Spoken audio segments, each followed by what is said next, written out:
The title of this presentation is Optimal and Approximately Optimal Quantum Strategies for XOR and FFL Games.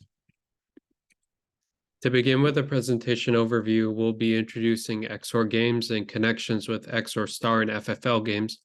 And with this background, we'll be drawing our attention to optimal and approximately optimal characteristics of quantum strategies for two-player games. And to describe how the number of players, in particular two, influences the structure and the strategies and the type of content and characteristics of the information that the players Alice and Bob can share for determining which strategy is optimal for them to win. We will determine how the structure of optimal and approximately optimal strategies can carry over and be applicable for other two-player games.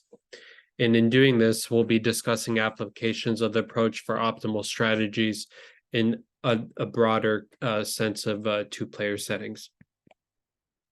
And to begin with some motivation, we can think and draw our attention towards quantum information and information processing in general. And I've included an image of the black hole like the one that was captured by the James Webb telescope, because it exhibits many types of characteristics which come into play for quantum information between Alice and Bob, which are the archetypical characters which appear in either two-player settings or other type of information theory experiments. In particular, a lot of the usefulness and a lot of the point of introducing Alice and Bob in their interactions towards a singularity, in particular like a black hole, is given the fact that Alice and Bob can be able to gather widely different measurements and information from these measurements depending upon their proximity and their location to the black hole. For instance, if Alice is closer to the horizon in the singularity of the black hole and Bob is displaced some distance further out in the space-time,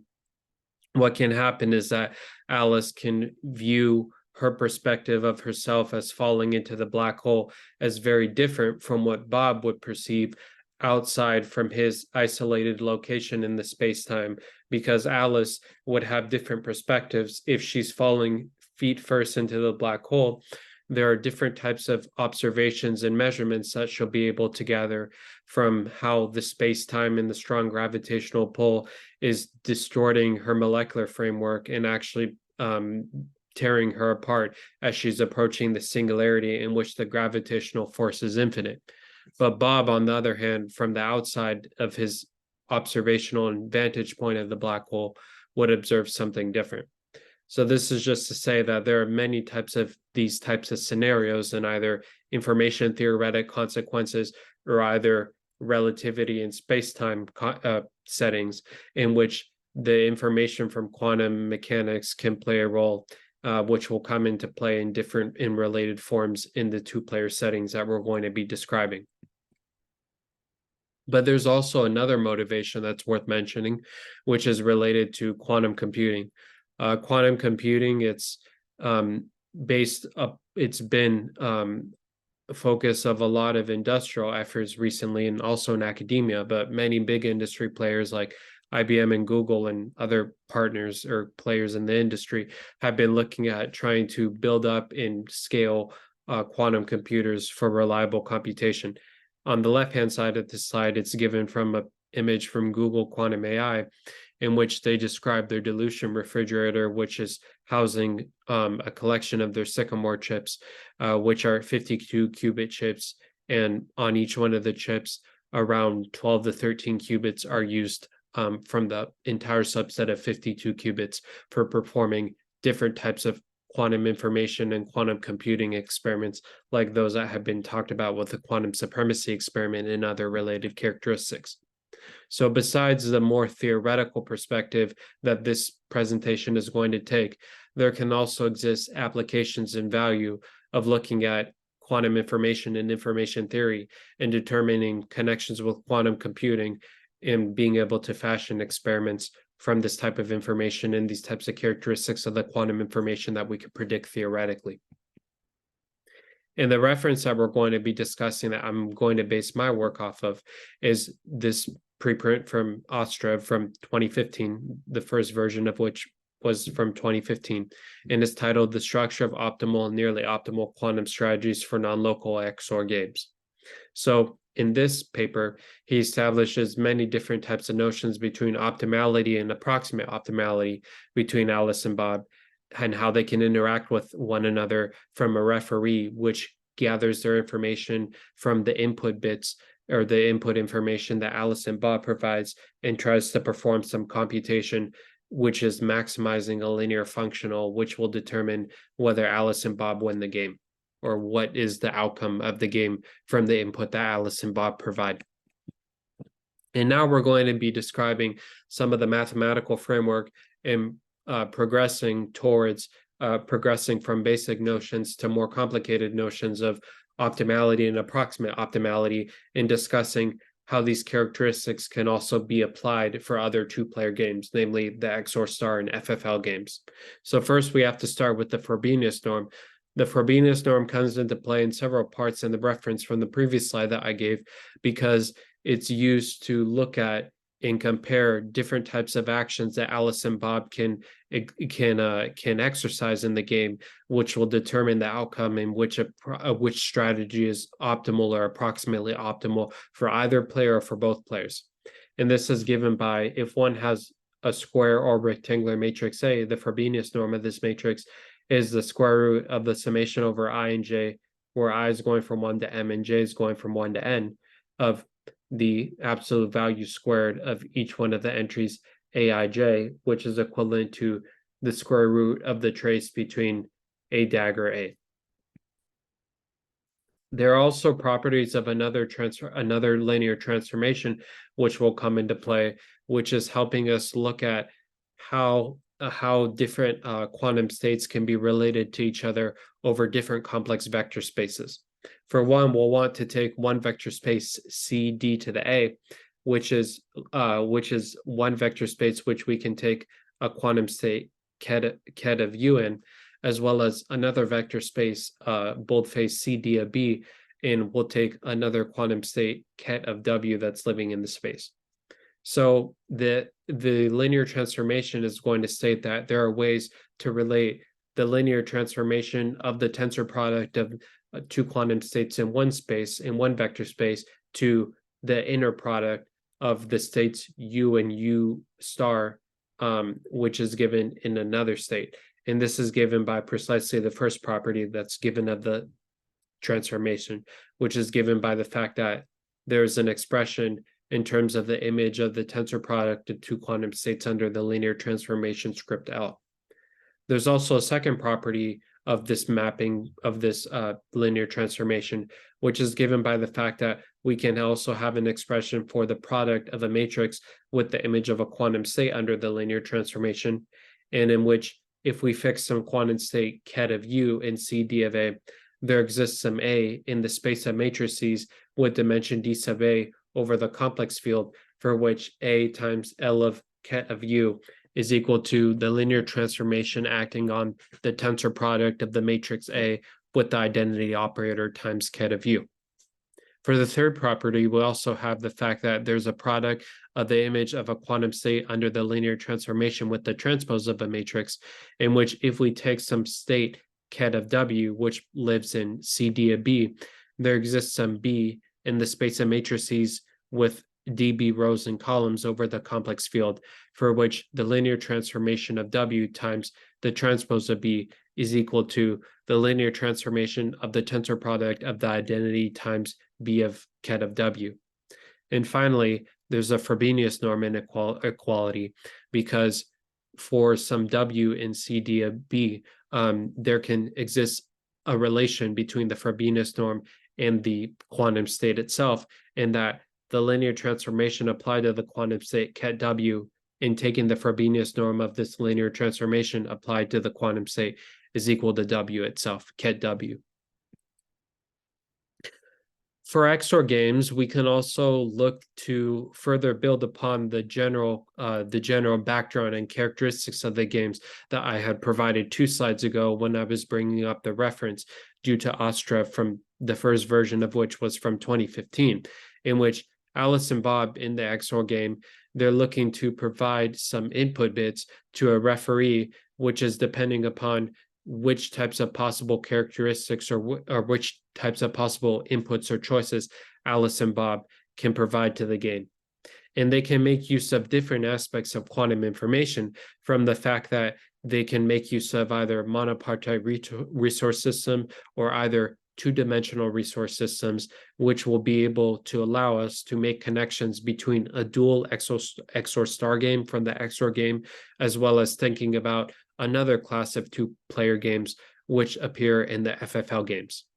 For the XOR star games, Alice and Bob can both experience some type of bias when they're trying to think about which type of decision or strategy is optimal or approximately optimal for them to exercise when handing off their answers to the referee, who's going to maximize the linear functional that's the objective of the game. In particular, we can see that from the first expression that's given in the slide, we have an expression for the bias, which is expressed in terms of another quantity, omega, g of s, depending upon the set of strategy script s minus 1, in which b of beta of g or beta of g of s is defined in terms of the supremum of all strategies. And the approximate optimality comes from the fact that because beta of g is the supremum over all strategies, over the set of all strategy script of s, a beta g of s, the approximate optimality condition can be given by the fact that there exists some epsilon, which is arbitrarily small, for which beta g of s, which can be expressed in terms of this omega quantity, which is also relating to the quantum or classical bias of the XOR game, can be or satisfies this inequality, in which as a lower bound, beta g of s has a lower bound of 1 minus epsilon times beta of g and an upper bound of just beta of g. And there's also another type of related quantity which can appear when we're looking at XOR quantum strategies, because when we're looking at to take the supremum over the set of all strategies script s, which we had introduced in the previous slide, there can be more complicated quantum states which can capture different aspects of the information, whether it be entanglement or different metrics of the or different qualities of the information that Alice and Bob can have access to when they're performing their measurements in spatially isolated locations to send their answers back to the referee for determining the outcome of the game. In particular, we can see that we can define another supremum, but this isn't the supremum over the set of strategies, but rather the supremum over three different quantities, a sub I, b sub jk, and psi. The last quantity, psi, represents the optimal strategy state that Alice and Bob can use to win the XOR game, whereas the two other quantities, a sub I and b sub j sub k, demonstrate other quantities related to the measurements and the actions of Alice, who first exercises option I when she's providing her input to the referee, who's going to use her input to maximize the linear functional, as well as the other measurements which are gathered by Bob, but are conditioned from the fact that the indices of this tensor are not I, but rather J, which is not equal to I, as well as K. And the actual summation, which we're going to take the supremum over in terms of a sub I, b sub jk, and psi, is given by a normalization of 1 over 4 times n choose 2, because n choose 2 represents the total number of possible beginning strategies in the XOR game that Alice and Bob can choose from n possible outcomes. And the actual summation, which we're going to take the supremum of to characterize and further progress in our discussion of optimal and approximately optimal quantum strategies, is given by the fact that it can be expressed in terms of a summation of a bra-ket state, where the bra and the ket terms appearing in the summation come from the optimal strategy for winning the XOR game, as well as the intermediate term in this superposition, which is given by various products of anti-commuting terms of the indices of each one of the tensors A and B. So we can see that the first three terms are given by all having plus signs, whereas the last term is given by an anti-commuting minus sign, to demonstrate some anti-commutativity, which appears in typical experiments from quantum mechanics and is the underlying framework and physical reality of the quantum information that we're looking to further characterize and manipulate for characterizing or for determining whether a strategy is optimal or approximately optimal. And as we had been alluding to in 2 slides ago, we can form an expression for the bias and looking for approximate optimality in terms of taking a supremum over script S, which was the set of all strategies that Alice and Bob can have for their 2-player XOR game. And in particular, the supremum that Alice and Bob can have from their strategies for the XOR game is numerically, in this case, 1 over square root of 2. So we can make use of the framework for the approximately optimal quantum strategies and the optimal quantum strategies, which was given in the previous 2 slides, the last 2 slides, in which the supremum, which we gave in the previous slide over A sub I, B sub jk, and the optimal solution or the optimal state psi for the XOR game would satisfy 1 over square root of 2, which is the optimal value, times 1 minus epsilon for some arbitrarily small epsilon for a lower bound, and for an upper bound, just 1 over square root of 2, which is the optimal value over all possible strategies that Alice and Bob have. And there's also a connection between semi-definite programming in this framework for approximate optimality and optimality, because a semi-definite program is itself an optimization program, and it can be given to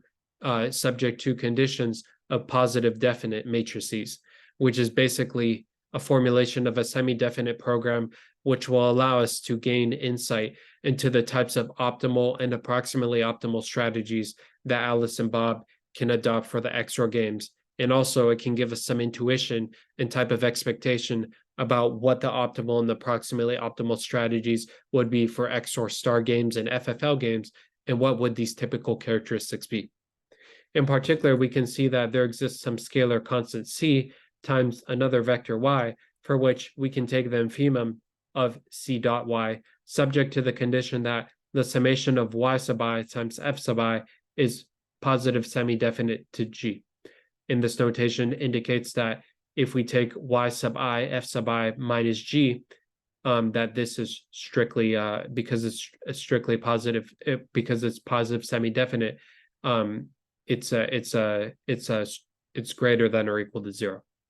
And this is just given by this fact that taking y sub I, f sub I minus G and multiplying it by Z, where Z is another quantity relating to the inputs of Alice and Bob for the XOR game, is greater than or equal to 0.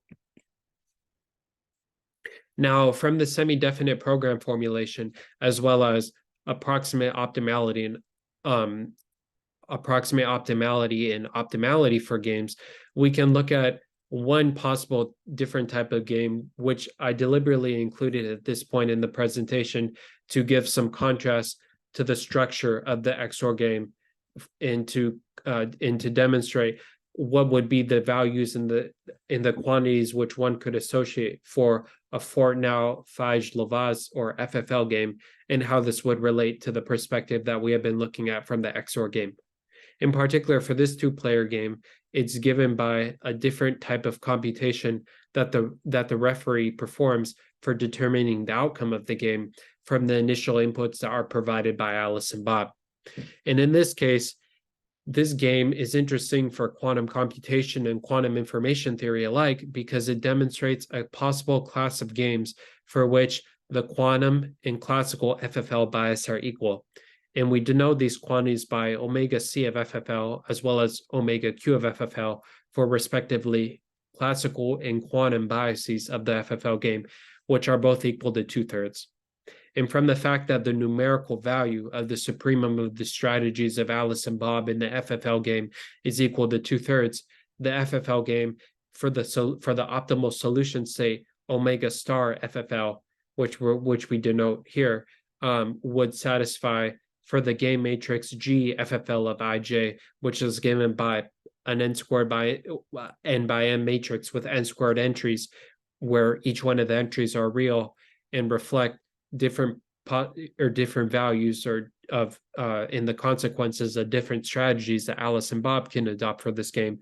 has a lower bound of 2/3 of 1 minus epsilon and an upper bound of just 2/3. So this is demonstrating how one can make use of a similar type of summation over I and J, where I is from 1 to n and J is from 1 to m, of the game matrix multiplied by a quantum state, where the quantum state has Braun Ket states, which are given by the optimal FFL strategy that Alice and Bob can adopt for winning the game, as well as a tensor product of the quantities A sub I and B sub J, which represent the measurements that Alice and Bob gather in spatially isolated locations.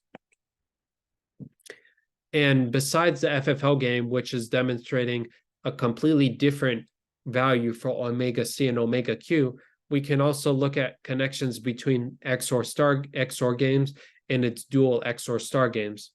In particular, to make the connection and bridge between XOR star games and XOR games, we can think about the following two criteria, which break down how a previous paper, which I cited in my archive preprint for the XOR star games of FFL games, makes use of a connection between an XOR star game and an XOR game with an intermediate epsilon bit XOR game. In particular, we'll first denote the Bell state, which is given by ket up psi, which is 1 over square root of 2 times 0, 0 plus 1, 1. And the first criteria is given by the fact that the epsilon bit OR game is an XOR game for which the minimum of the cardinality of S and T is greater than or equal to 4, is called an epsilon bit XOR game. And these two sets, because there's some abuse of notation from a previous script test that I used in an earlier slide, these two sets denote the total possible inputs that Alice and Bob can use for measurements that they're handing off to the referee that's going to be used to maximize the linear functional.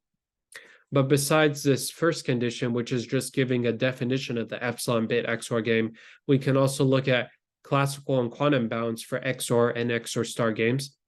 which is another result from the same reference which I provided in my preprint on XOR star and FFL games, in which we can look at A and B as two possible measurements that Alice and Bob can observe from some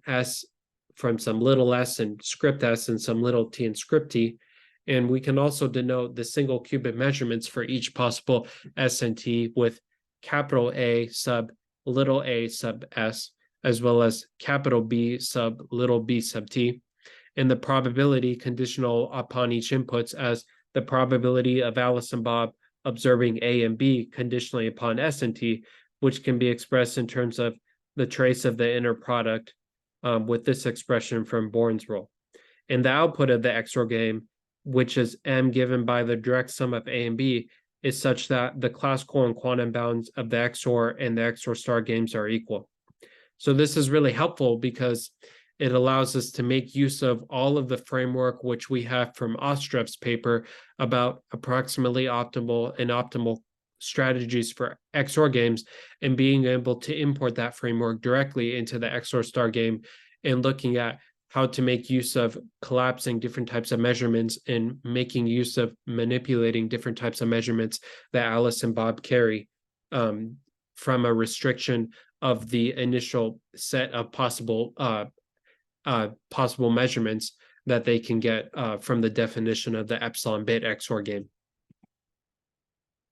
And there are different types of ways to make use of how to look at taking products of tensors and other types of quantum states, which typically appear in the Schmidt decomposition and many other types of mathematical structures which appear in game theory from this quantum information context that we've been talking about. For one, we have to look at a product expansion for even and odd n, and because this comes into play into the Schmidt block partition, and the Schmidt block partition is important for characterizing different parts of approximately optimal or optimal quantum strategies, because Alice and Bob, depending upon whether their strategies are optimal or approximately optimal, can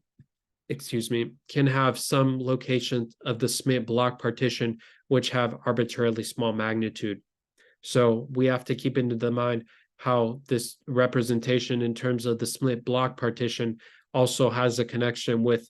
approximate optimality and optimality from quantum states. And in particular, from the first bullet point on this slide, we can see from the first condition that the Smith block partition for even n and odd n take different forms. In particular, for the first form, for even n, we can see that for n being equivalently equal to 2k over the tensor product of the vector spaces c to the 2 to the k and c to the 2 to the k,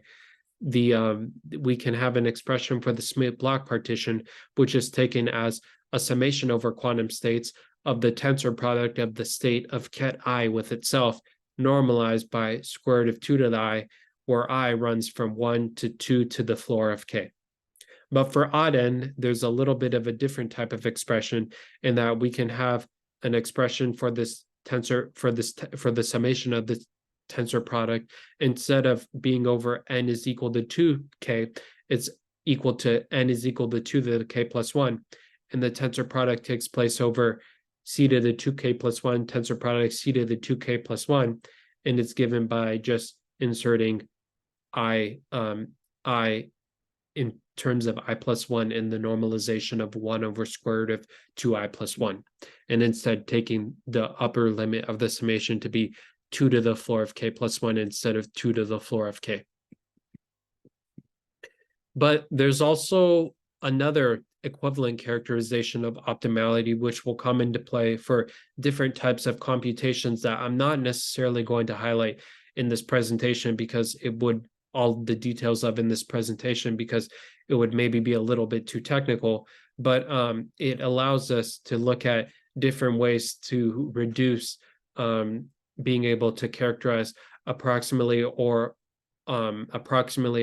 or optimal quantum strategies in terms of looking at how to approximate the action of different tensor product of operators on the optimal state psi, which we had introduced earlier in our definitions of optimality. In particular, we can recall that we gave from a previous slide for the FFL game from the motivation from the XOR star game that the approximately optimal strategy can take this form in which it satisfies this inequality in 1 minus epsilon beta of g is a lower bound and beta of g is an upper bound. And we can also establish an equivalent characteristic that we know holds from Ostrev's 2015 work, because an equivalent characterization of optimality for the quantum games or for the XOR games by making use of quantum aspects of information is given by a summation from over k of the square of this norm being less than or equal to beta, the bias, times epsilon. And these, the quantities u sub I and v sub I over respectively over Rn and Rm are orthonormal bases. And we're looking at different ways to act on the optimal state ket of psi with either uk dot a tensor product with I or anti-commuting the order in which we take the tensor product in which we have the identity operator tensor product with v sub k dotted with b. And besides the more general and broad notions of optimality and approximate optimality, which we have been looking at in studying and characterizing and discussing how these would hold for XOR star games, and FFL games altogether, there are also other more precise notions of how the Frobenius norms of the strategies of each player, Alice and Bob, would come into play. And this is really drawing in reference to an incorporating information from the Frobenius norm, which we had defined way earlier in the presentation, which comes into play now because the Frobenius norm is used to take the Frobenius norm of a suitable mapping is taken so that we can look at and compare different types of aspects of optimality from Alice and for Bob in determining what would be the Frobenius norms for each player's strategy. And this is given by the fact that we're going to still make use of the same typical types of quantities which we had defined in an earlier slide when we were introducing a supremum over a sub I, b sub j, k, and psi for characterizing approximate optimality and optimality. And if we have this triple or this tuple of three quantities which constitute an epsilon approximate strategy on the tensor product of C d of A and C d of B, then there exists a nonlinear operator T for which the first Frobenius norm upper bound holds for Alice's strategy, in which the specific nonlinear operator T that we're looking at takes structure from the nonlinear operator with which Ostrev looked at in his 2015 work, in which we're looking at a linear operator which has a pre-image space, which is given by the tensor product of C times 2 to the floor of n over 2 tensor product with itself into the tensor product of C d of A and C d of B. And from this nonlinear operator T, the fact that we can obtain a Frobenius norm for Alice's strategy boils down to the fact that we can look at, for all I, there can exist an upper bound to the Frobenius norm of the nonlinear operator looking at different orders of commuting the tensor product of T with either a sub I tensor the identity or either twiddle a sub I tensor the identity, and taking the Frobenius norm of this difference and attaining some upper bound in terms of just the Frobenius norm of the nonlinear operator times some prefactor 12 as well as n squared times epsilon. So it's just basically looking at a prefactor, which is a prefactor in the upper bound to the Frobenius norm of the nonlinear operator, which is proportional to some real number times n squared, which is the square of the number of possible strategies that Alice and Bob can take for this when playing their XOR game with the referee that's going to examine and maximize the linear functional from the results, as well as square root of epsilon, which is the approximality type parameter which we introduce for approximate optimality of XOR quantum strategies, in which we also looked at for FFL strategies. But for Bob strategies, for all j not equal to k, we can observe that a similar upper bound in terms of the Frobenius norm holds, in which we can look at a similar type of structure of an inequality to what was given for the Frobenius norm from Alice's strategy, in which instead for Bob's strategy for the other player, we have I times the tensor product of B sub j of k times the nonlinear transformation minus the nonlinear transformation times the tensor product or the identity operator tensor product of twiddle bj of k, which instead has 17 times n squared of epsilon times the Frobenius norm of the nonlinear transformation. And from the approximate optimality of strategies that we had introduced for the XOR star games or for the FFL games and the XOR games, we can also, it shouldn't come to a surprise now that we can also make use of the same type of inequality for looking at the XOR star games. And because from the other paper reference, which I gave earlier, which is establishing a correspondence between the XOR game and the dual XOR star game from the epsilon bit game and establishing an expression for the Born rule, we can look at a dual quantum state bra of psi star and and ket of psi star, which denote the dual XOR star optimal strategies for Alice and Bob. And we can also introduce a corresponding G star IJ matrix, and the approximately optimal strategy would satisfy this inequality given some sufficiently small epsilon. And now we're going to demonstrate, as we have been alluding to, how the Frobenius norms from the strategies that Alice and Bob have would also be expected to hold for the FFL games. So we can define an FFL linear transformation as we had given earlier, and looking at the optimal dual FFL strategy, twiddle psi FFL, of ket of twiddle psi FFL, and this dual this optimal strategy for the FFL game would have to satisfy two types of inequalities in terms of the Frobenius norm of the FFL, T of FFL, which is the FFL nonlinear transformation, times some prefactor, some constant 1 and constant 2 for Alice and Bob strategies. So it's demonstrating how one can construct demonstrating how the desired properties of the quantum information that we want to manipulate and exploit for demonstrating optimal and approximately optimal FFL strategies for Alice and Bob boil down to constructing the suitable nonlinear transformation T of FFL and demonstrating in different ways to commute the tensor product of T of FFL with measurements that Alice or Bob can carry and upper bounding this with the Frobenius norm of T of FFL. And now we can see that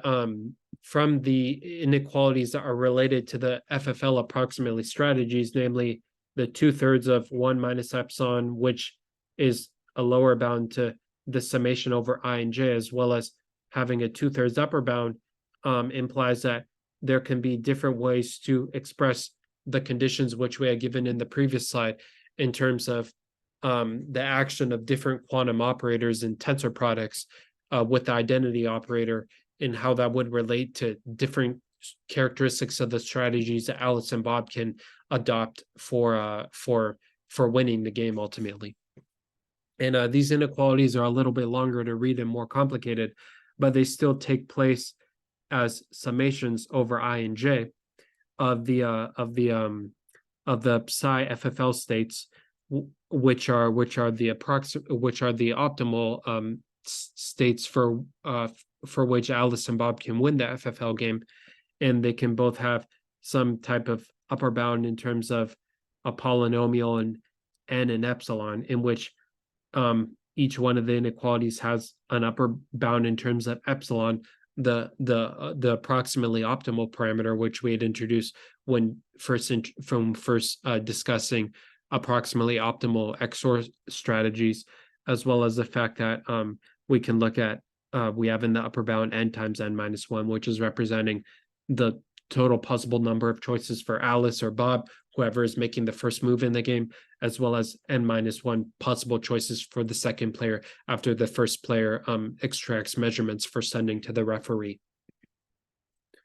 And the constants for the Frobenius norms in the Alice and Bob strategies can be computed from the 2/3 value of the optimal FFL strategies, which have classical and quantum bias equal. So this is just given by the fact that we can obtain another prefactor to the Frobenius norm of the FFL strategies for Alice and Bob strategies, which appear in the upper bound for the Frobenius norm of these two anti-commuting terms from the tensor products, which we had been introducing and motivating over the past several slides. And one of the upper bounds is given by n by 9, n squared of epsilon, and another is given by 44/3 n squared of epsilon, which can be obtained from the 2/3 optimal value of the bias for the FFL games. And we can also have a final inequality for approximately optimal strategies, which is given by the fact that from Ostrev's 2015 paper, which is describing epsilon approximate CHSH of n strategies, which is related to a more narrow range of two-player games, of which the XOR game is a generalization of the CHSH of n game. For the approximately optimal strategies AI, BJFK, and psi, we can also have that this inequality holds, where we can have another prefactor times a polynomial of n times n minus 1 of epsilon, which we had discussed how n times n minus 1 times epsilon arrives in a previous slide, times 1 plus square root of 2 squared. So it's looking at a way to bound another summation of a square of a quantum state in terms of some constant of proportionality that's dependent upon the supremum of the strategies for the XOR game, as well as the number of possible choices for each one of the players times epsilon. And this is just to say, again, as one can expect, that from this final inequality, which we had introduced in the previous slide for the approximately optimal strategies for the CH of SH games, which relate to the approximately optimal strategies for the XOR games, there can also be another similar type of inequality from an epsilon approximate strategy, which can be obtained from the supremo value of the strategies of 2/3, which appears in the FFL games. And to further characterize some type of manipulations that go into play for the approximately optimal FFL strategies, we can look at ways to make use of and look at different ways to manipulate the quantities for psi FFL, which was the optimal FFL state, or FFL, or the optimal strategy in the FFL game, in which we can look at different ways to subtract the action of different operators, which are given by either the tensor product of A sub k with the tensor product of I, as well as the tensor product of I with the fraction of plus or minus B sub k of L plus B sub L of k, normalized in the absolute value of plus or minus B sub KL plus B sub LK, which has a strict upper bound of 17 square root of n times epsilon. And in the second operator, which we're providing in this slide, the notation plus or minus B sub k of L indicates that this quantity is equal to B sub k of L if L is greater than k, or plus or minus B sub k of L can be equal to minus B sub k of L if L is less than or equal to k. And we can look at a series of several conditions which are related to the proof of the item shown on the previous slide, in which, if we first want to look at how to approximate and look at different ways to look at the action of the operator, which is given in the second term from the inequality from the quantum states, we can look to introduce some type of approximation for the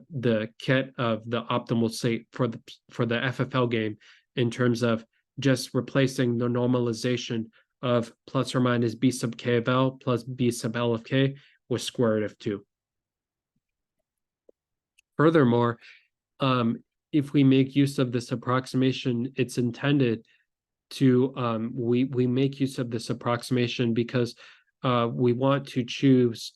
some types of measurements which Bob takes, which satisfy the condition that the absolute value of plus or minus B sub k of L plus B sub L of k divided by square root of 2 is approximately 1. And this ratio being approximately 1 can be related to the fact that we can look at the ratio of the tensor product of the identity operator with plus or minus B sub k of L plus B sub L of k divided by square root of 2, as well as the norm of the tensor product of the identity operator with plus or minus B sub k, B sub KL plus B sub LK, normalized by, instead of square root of 2, with the absolute value of plus or minus B sub KL plus B sub L of k. And the third condition, which is related to the proof and demonstrating that the upper bound is 17 square root of n epsilon holds, is the fact that we can also look to replace the operation or the action of A sub k tensor product with identity operator with I tensor product with plus or minus B sub k of L plus B sub L of k divided by square root of 2. So this is just another way in which we can introduce an anti-commutativity type rule by looking at a different expression for interchanging the order of the identity operator in the tensor product, and instead replacing A sub k with a superposition of plus or minus B sub k of L and B sub L of k. And again, it won't come as a surprise that the conditions which were given in the previous slide are related to these two types of inequalities, which are similar to the other previous types of inequalities that I provided in the slide, because they have an upper bound of n times n minus 1 times epsilon for each one of the inequalities. And it's looking at, as we've been mentioning in the previous slide and in several other points of the presentation, looking at different ways to upper bound anti-commuting or changing the order in which the identity operator is taken in the tensor product and determining the action of this anti-commutativity rule, or this interchanging of the operators in the tensor product on the ket up psi of FFL state, the optimal strategy for the FFL game. This is just demonstrating the type of expression. Oh, sorry, I forgot a psi of FFL state right here, but this is just demonstrating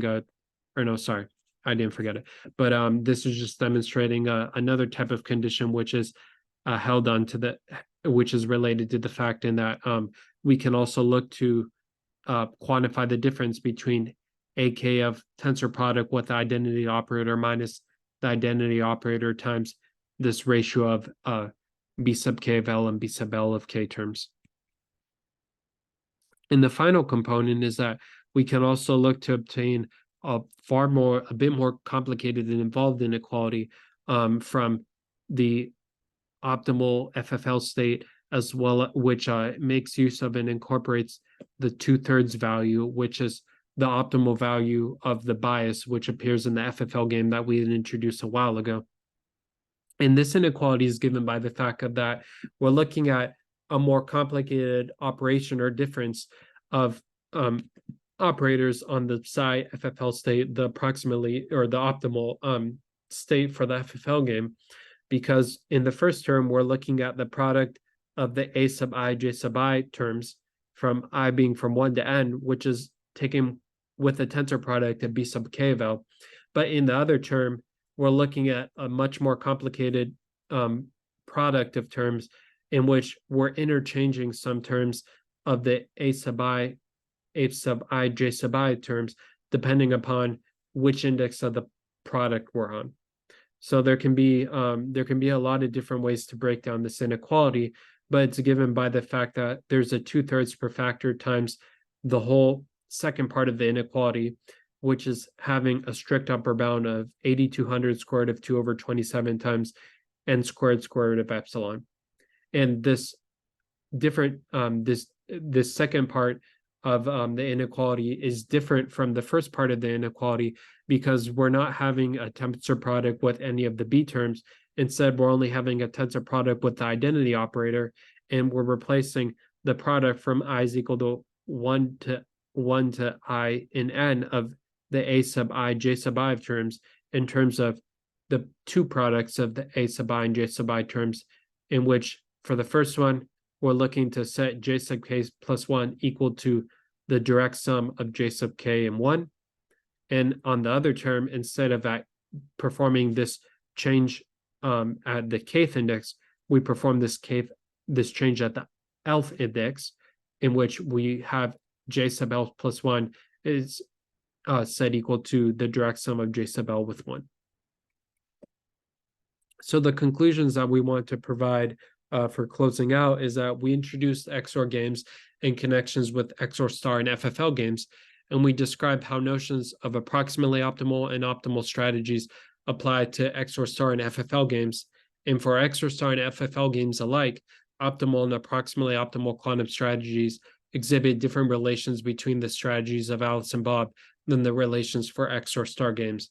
As we demonstrated in some results from the slides, there can exist many different types of characteristics of the upper bounds, which are characterizing different regions of parameters for which Alice and Bob can adopt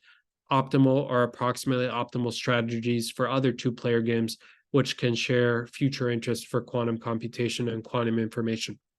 And thanks for watching.